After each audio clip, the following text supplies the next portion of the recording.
We've got big stories as our new season debuts on national TV. First, let's get updates from Batanes after a magnitude 5.9 earthquake rocked it this weekend. Then, fresh from Hong Kong, violence erupts in the streets during protests this weekend, forcing Beijing to finally speak up. At meron tayong mini-docu na sisilip sa buhay ng mga mag-aaral sa Butig, Lanao del Sur, ang bayan kung saan unang sumiklab ang giyera sa pagitan ng gobyerno at ng maute ISIS. We are first live streaming before airing on GMA News TV. I'm Ato Maraulio. Stand with us, stand for truth.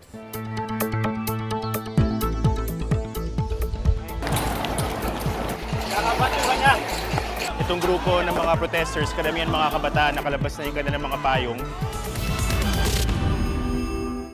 Sinalubong ng tear gas at rubber bullets ang mga kabataang nagprotesta sa Hong Kong nitong weekend. Demonstrations began earlier this month to oppose a controversial extradition bill with mainland China, but has turned into a movement against alleged police brutality and a perceived encroachment on their democratic rights. Nagsalita na rin ngayong araw ang top office ng Beijing sa Hong Kong. I was there this weekend and this is what we saw.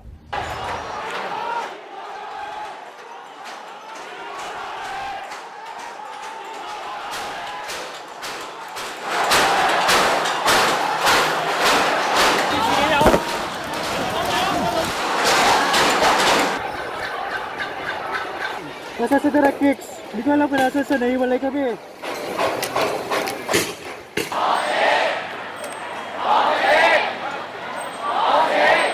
So ito, sumusunod lang tayo sa daloy ng mga tao papunta sa labas ng station. Sari-saring mga protesters yung nandito ngayon. Parang ito ay collection lamang ng iba-ibang mga independent groups na nagkasama-sama lang over a common purpose. But yung development ng situation ay very organic. Just tell me why you guys are here today.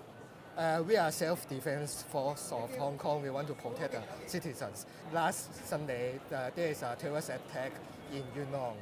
Yeah. The white guy has attacked and assaulted the people, and the police is not caring.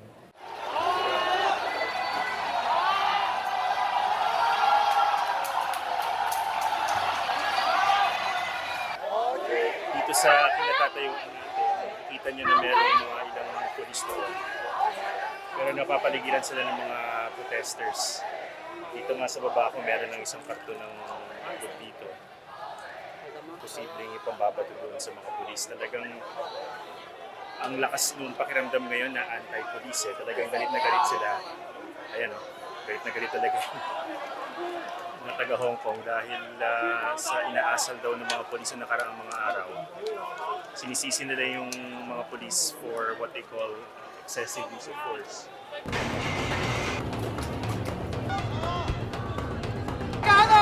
Kung nagpakawala na ng tear gas yung mga polis. Wala na nung bakon. Matama.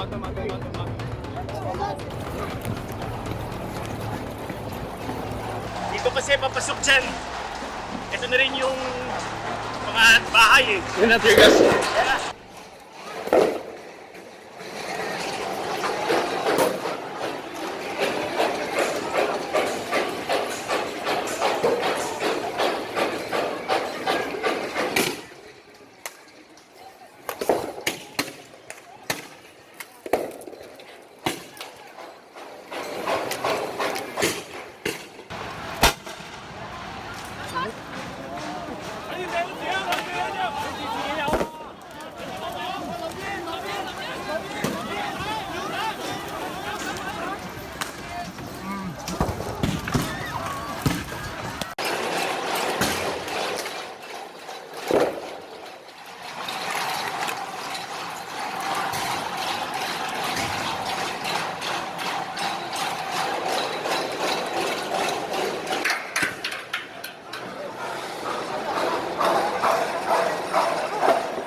Dito muna tayo. Kumusta ka? Okay ka lang? Sakit mata ko. Ako rin eh. Nakasok ka na.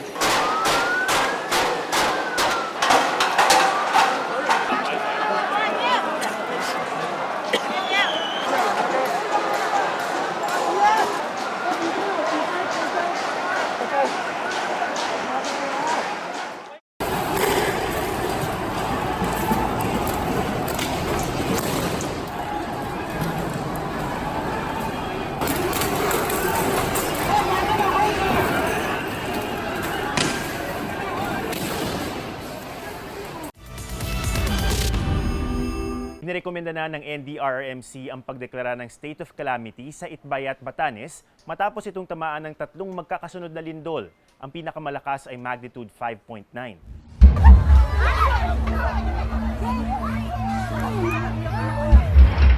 Malawakan ang pinsalang iniwan ng lindol sa isla.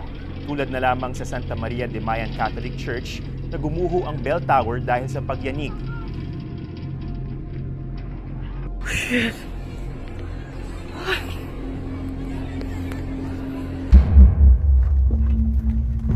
Tumas na sa 9 kumpirmadong patay. Meanwhile, more than 60 were brought to hospitals, while almost 1,000 families have been evacuated.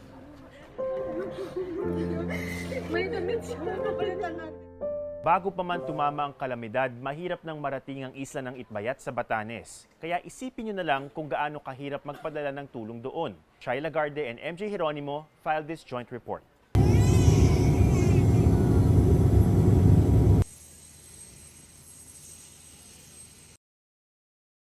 Right before we were about to enter into town, nasalubong namin ang mga kaanak ng 32-year-old na si Edwin Ponce, whose body was the last to be recovered just this morning. Pupunta kami ngayon dun sa sementeryo kung saan ililibing ngayon si Edwin Ponce na kanina lang nga nakita.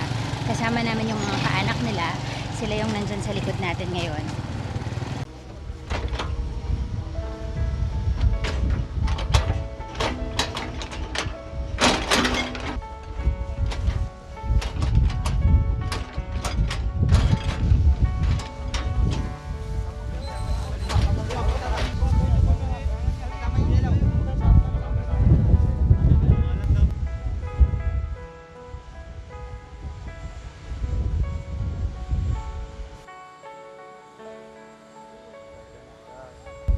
Sana matahimik na siya kung saan siya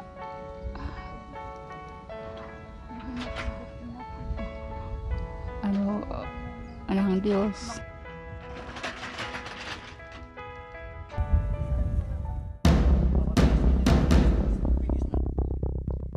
Pinasok natin yung Mayan Elementary School, isang eskwelahan malapit na nga sa sentro ng Itbayat, at makikita natin yung damage talaga na tinamo ng building na to kasi itong walls talagang nagkapitak-pitak na siya. Marami nang natanggal na parte ng kanyang mga walls, and yung mga pillars ng building mismo, marami ng cracks, malalaki na yung cracks, pati yung hagdan, hindi na talaga siya safe na daanan.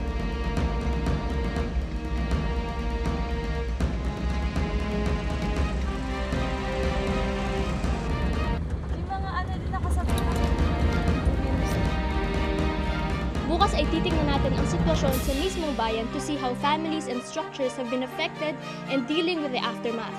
From Itbayat Island in Batanes, I'm Shai Lagarde. And I'm MJ Jeronimo, and we stand for truth.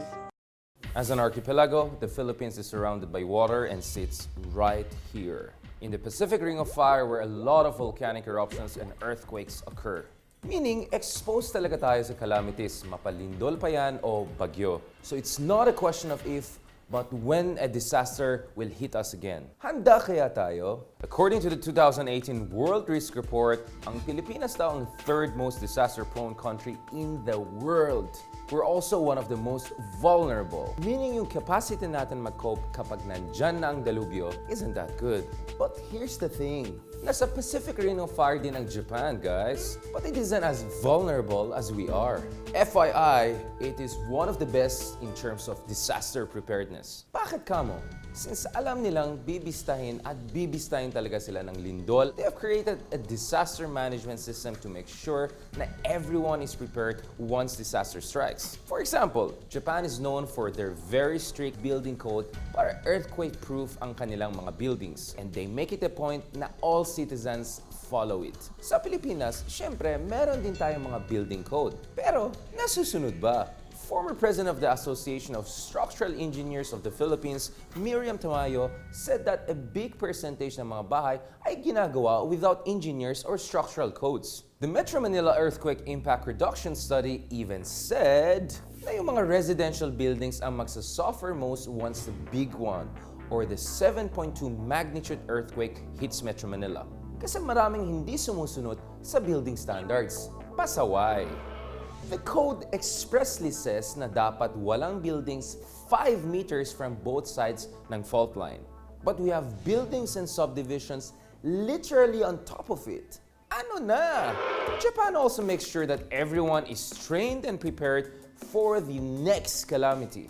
Mismo sa eskwelahan, tinuturuan sila about tsunami and what to do when disaster strikes. They even have an elaborate disaster warning system nationwide, which sends alarm through television, radio, and loudspeakers heard all over Japan. The government also sends alerts to phones as soon as tremors are detected, seconds to a minute before they are felt or before they cause damages. They also have warning practices every day. Meanwhile, here, meron tayong nationwide yearly drill, pero hindi pa natin nakamit yung level of preparedness ng citizens of Japan.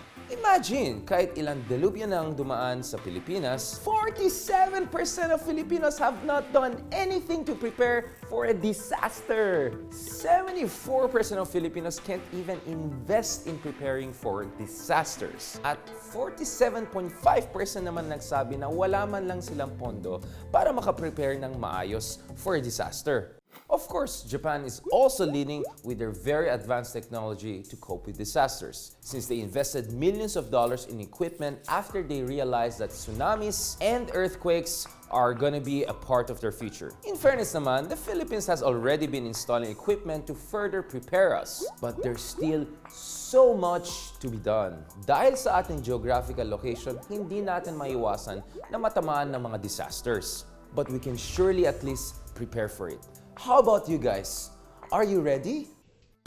Imagine schools barely surviving years of conflict. Meron nga silang mga pader at bubong, pero tad-tad naman ang mga tama ng bala. Ganito ang sitwasyon ng ilang classroom sa Butig, Lanao del Sur. Binisita ito ni Asmay Labaw sa kanyang mini-docu. Sa malawak na kabundukang ito, may nakatagong bakas ng nakaraan. Isang sugat na mahirap kalimutan. Tila nakaukit na ito sa kanilang kasaysayan. Ang mga gusali rito, hindi nakaligtas sa galit ng digmaan. Kabilang na ang mga eskwelahan ng mga taga-Butig, Lanao del Sur.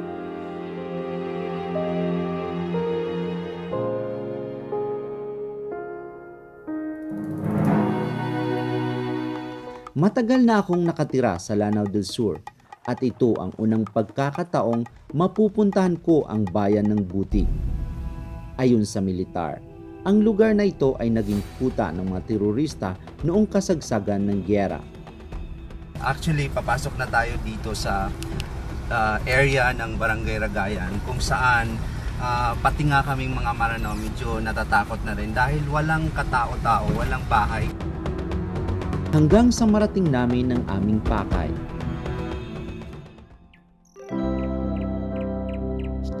Ito ang Kalagayan Elementary School. Sa unang tingin, inaakala kong inabandona ang lugar na ito. Pero habang tumatagal, hindi ko lubos maisip kung ilang bala at bomba ang ibinagsak sa eskwelahang ito. Makita natin yung bakas ng gera noong February 2016 pagitan ng multi-ISIS group at ang Armed Forces of the Philippines.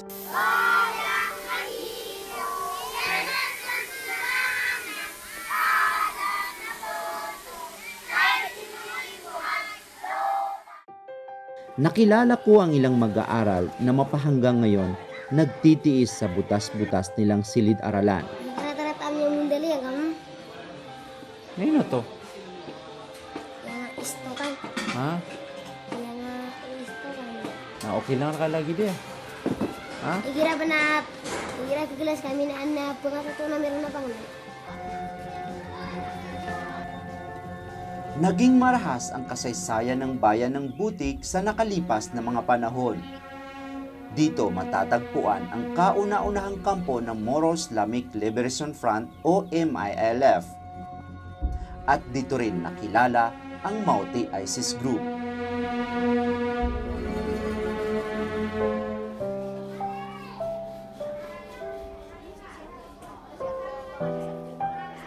Inaabutan kong nag-agawa ng upuan si Jasim at Jamil.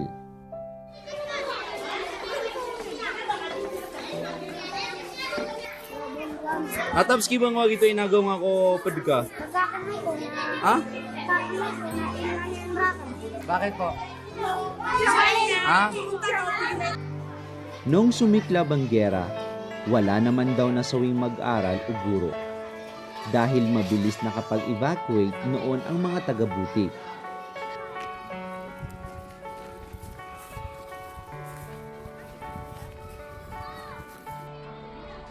Kamusta ang school niyo dito? Yan ka nakabuya ka maging vice president. Saan vice president? Sa eskwelahan o sa Pilipinas?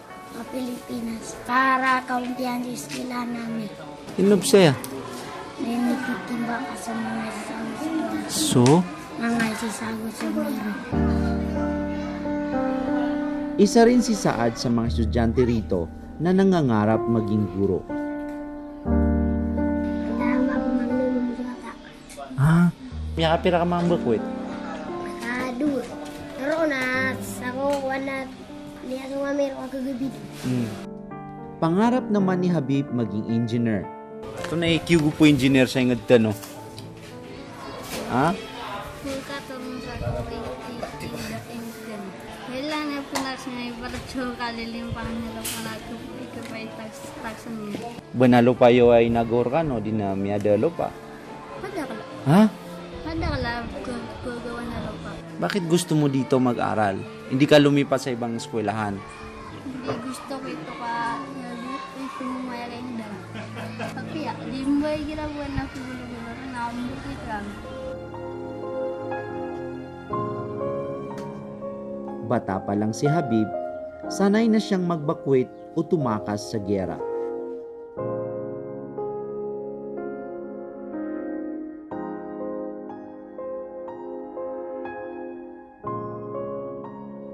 Ang prinsipal ng eskwelahan na i-report na ang kalagayan ng eskwelahan at ang pangangailangan ng mga bata rito. Kasalukuyan, may mahigit kumulang 200 estudyante rito at hanggang ngayon, naghihintay pa rin sila ng agahang tulong para unti-unting magsimula ang dati nilang masiglang paaralan. I-repair nila ang building namin pang temporary lang para hindi yung mga student namin sige-sigyang class niya pagklase nila. Bagamat pinipilit nilang iraos muli ang paaralang ito, tila dapat ding unahing tingnan ang kaligtasan ng mga bata sa ganitong kalagayan. Hindi na po pwede kung kaganapan na yun based yun sa report. Pero unfortunately, isang PLS lang ang na-provide natin.